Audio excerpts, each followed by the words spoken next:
everybody. This is Anna from Rochester again, and the microphone is on now. Yes, actually, and I'm Nezzy today. She's Nezzy today. Today. Only today. Some of you may have already seen or at least heard of Fire Lady M and mine review on Twilight. Well, now we're going to do a review on East and the horrible ripoff version called Sun and Moon, Ice and Sun. By Jessica J. George. Ice and Sun, is that right? No. No, it's not. See, we don't even know. Ice and Snow. Sun and Moon, Ice and Snow. By Jessica J. George, the transvestite. Yes, the transvestite. And so, we have both read East, but I haven't read this Sun and Moon, Ice and Snow thing. And I just couldn't take most of Jessica J. George's books, so I kind of skimmed through it and tried not to beat my brains out with the book. It's like when you read a classical story for the first time and then you try to read the child adaptation that's trying to make it kid-friendly and you just can't stomach it. Yeah, your brain starts melting out your ears and you want to go cry in a hole. Try and imagine what would happen if A Tale of Two Cities was made for like 3-year-olds. It would not be the same story. That'd be disturbing. It would be disturbing. French Revolution. Nobody died. No, of course not. The Queen was so nice to the people. They all got cake. Oh, wow. Mm-hmm. So, the idea of East is...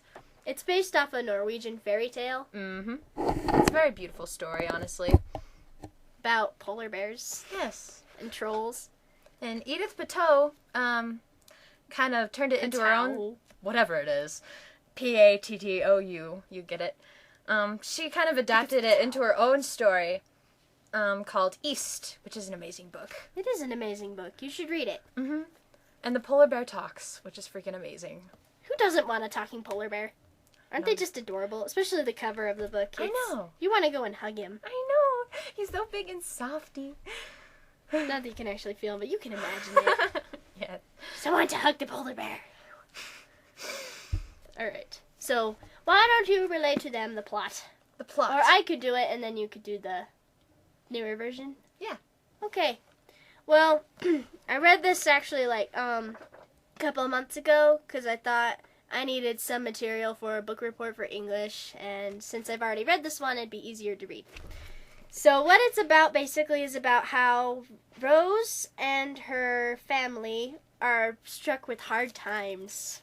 Hard times. It's always hard times. It always is. Like, they're starving. One of the sisters is starting to get sick again, and that's like one of the mom's favorite. The mom is also paranoid. Yes. And really superstitious. But at least in this one, she's not like an evil, wicked stepmother, I hate my daughter sort of witch. Yeah. But it's like, she doesn't, like, she's overly protective of Rose, the main character of the story, because she was born facing northward. Also, it has a great, for some reason, it has a great description of the birth scene at the very beginning. Yeah. But that is true. Yeah, just the birth scene, though. It's like, her feet are coming out the wrong way. I have to push her around. The dad doesn't really care about the superstition until later. Mm-hmm. Oh, yeah, and, like, the thing with the title East is they wanted Rose to be born under the, toward the direction East. Apparently East is, like, the perfect birth direction. Mm-hmm. And, like, the direction... For those of you who care. Yes. The direction North is supposed to be, like, evil and... It's bad. It's very bad. Very bad. And so, Rose is born North. So, lo and behold, Rose is born North, which is, like, her mom's worst nightmare. Worst nightmare. Worst nightmare. I almost got a lisp there. I should stop eating Starbursts. That's a good idea. Your tongue's gonna fall off. Oh, yes. And then, let's see. We should read a passage from this book, but it's kind of hard because...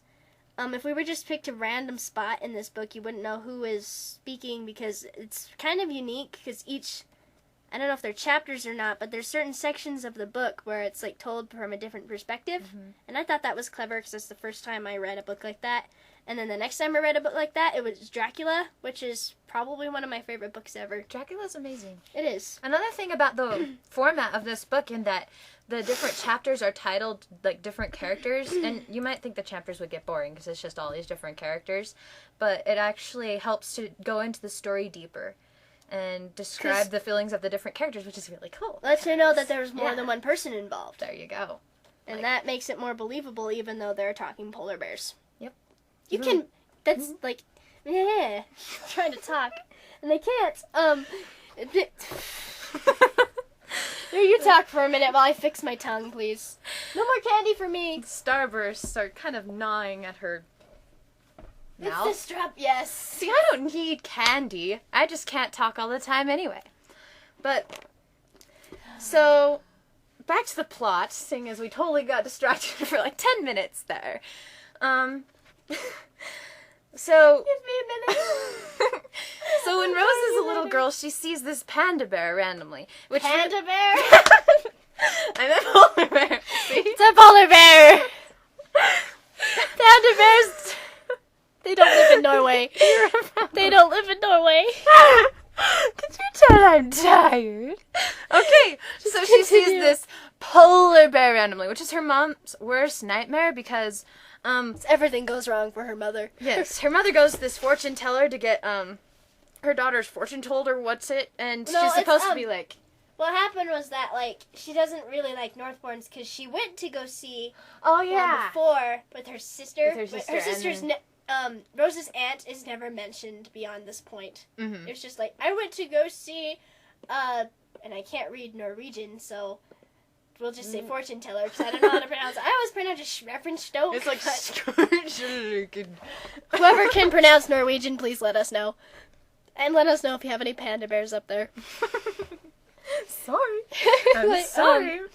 And, like, she was saying how if it was foretold that if she had a Northbourne child, then she would be buried under ice and snow, which was partly true.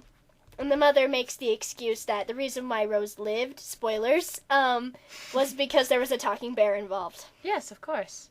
I mean, if there's a talking bear, everybody has to live in the end. Of Well, not course, everybody. yes. The whole troll kingdom. That's the logic dies. of this Just book. so you know. More spoilers. Yeah. It's gonna ruin the whole book for you, Mm-hmm. but you should read it anyway. So she sees this white bear, you know, the polar bear, and that freaks out her mom because apparently Rose is supposed to die in like an avalanche of ice and snow. Most horrible way possible. Like the white bear, the way he talks is so weird when it's his point of view. Should we read a blip from it?